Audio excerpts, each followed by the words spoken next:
ಆತ್ಮೀಯ ಕರ್ನಾಟಕ ರಾಜ್ಯ ಸರ್ಕಾರಿ ನೌಕರರೇ, 7ನೇ ವೇತನ ಆಯೋಗ ಆಗಸ್ಟ್ನಲ್ಲಿ ನಿವೃತ್ತರಾಗುವ ನೌಕರರ ಪಿಂಚಣಿ ಲೆಕ್ಕ ಹಾಕುವುದು ಹೇಗೆ? ಈ ಒಂದು ವಿಡಿಯೋದಲ್ಲಿ 7ನೇ ವೇತನ ಆಯೋಗದ ಪ್ರಕಾರ ಆಗಸ್ಟ್ ತಿಂಗಳಲ್ಲಿ ನಿವೃತ್ತರಾಗುವ ಮತ್ತು 2022ಕ್ಕಿಂತ ಮುಂಚೆ ಅಥವಾ ನೀವು ಪ್ರೆಸೆಂಟಾಗಿ ವರ್ಕ್ ಮಾಡ್ತಾ ಇದ್ದೀರಾ ಎಲ್ಲ ಇನ್ಫಾರ್ಮೇಷನನ್ನು ಶೇರ್ ಮಾಡ್ತಾ ಹೋಗ್ತೀನಿ.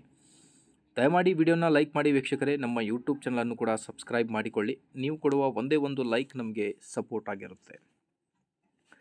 ವೀಕ್ಷಕರೇ, ಕರ್ನಾಟಕ ಸರ್ಕಾರ ರಾಜ್ಯ ಸರ್ಕಾರಿ ನೌಕರರ ಬೇಡಿಕೆಯಂತೆ ಕೆ. ಸುಧಾಕರ್ ರಾವ್ ನೇತೃತ್ವದ ರಾಜ್ಯ 7ನೇ ವೇತನ ಆಯೋಗದ ವರದಿ ಶಿಫಾರಸು ಜಾರಿಗೊಳಿಸಿದೆ. ಸರ್ಕಾರಿ ನೌಕರರ ವೇತನ, ಭತ್ಯೆ, ಪಿಂಚಣಿಯಲ್ಲಿ ಏರಿಕೆಯಾಗಿದೆ.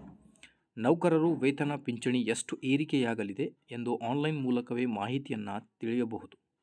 ನಿವೃತ್ತಿ ನೌಕರರಿಗೂ ಸಹಕಾರಿಯಾಗಲು ವ್ಯವಸ್ಥೆಯನ್ನು ಮಾಡಲಾಗಿದೆ. ಮಾನ್ಯ ಮುಖ್ಯಮಂತ್ರಿ ಸಿದ್ದರಾಮಯ್ಯ ನೇತೃತ್ವದಲ್ಲಿ ನಡೆದ ಸಚಿವ ಸಂಪುಟ ಸಭೆ ರಾಜ್ಯ 7ನೇ ವೇತನ ಆಯೋಗದ ವರದಿ ಜಾರಿಗೆ ಅನುಮೋದನೆ ನೀಡಿತು.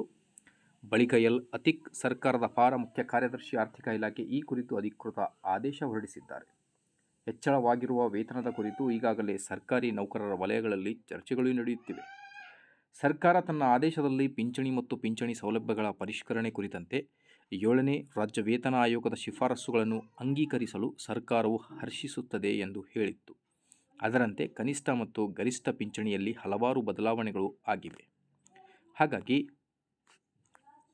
ಪ್ರಸ್ತುತ ಕನಿಷ್ಠ ಮತ್ತು ಗರಿಷ್ಠ ಪಿಂಚಣಿ ಮೊತ್ತವನ್ನು ಕ್ರಮವಾಗಿ ಮಾಸಿಕ ರೂಪಾಯಿ 8,500 ಮತ್ತು 75,300ರಿಂದ 13,500 ಮತ್ತು 1,20,600ಗಳಿಗೆ ಸಂವಾದಿ ಕುಟುಂಬ ಪಿಂಚಣಿ ಕನಿಷ್ಠ ಮತ್ತು ಗರಿಷ್ಠವನ್ನು ಕೊಟ್ಟಿದ್ದಾರೆ. ಹಾಗಾಗಿ 7ನೇ ರಾಜ್ಯ ವೇತನ ಆಯೋಗದ ಶಿಫಾರಸು ಜಾರಿಗೆ ಬಂದ ಬಳಿಕವೇ ಹಲವು ನೌಕರರ ನಿವೃತ್ತರಾಗುತ್ತಾರೆ.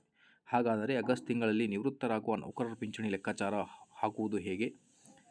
ಅದರ ಬಗ್ಗೆ ಮತ್ತು ಪ್ರೆಸೆಂಟಾಗಿ ವರ್ಕ್ ಮಾಡ್ತಾ ಇರುವ ಸರ್ಕಾರಿ ನೌಕರರ ಮೂಲ ವೇತನದ ಲೆಕ್ಕಾಚಾರ ಎಲ್ಲ ಇನ್ಫಾರ್ಮೇಷನನ್ನು ಮುಂದಿನ ವಿಡಿಯೋದಲ್ಲಿ ತಿಳಿಸ್ಕೊಡ್ತೀನಿ. Till then please like, share and subscribe. Thank you.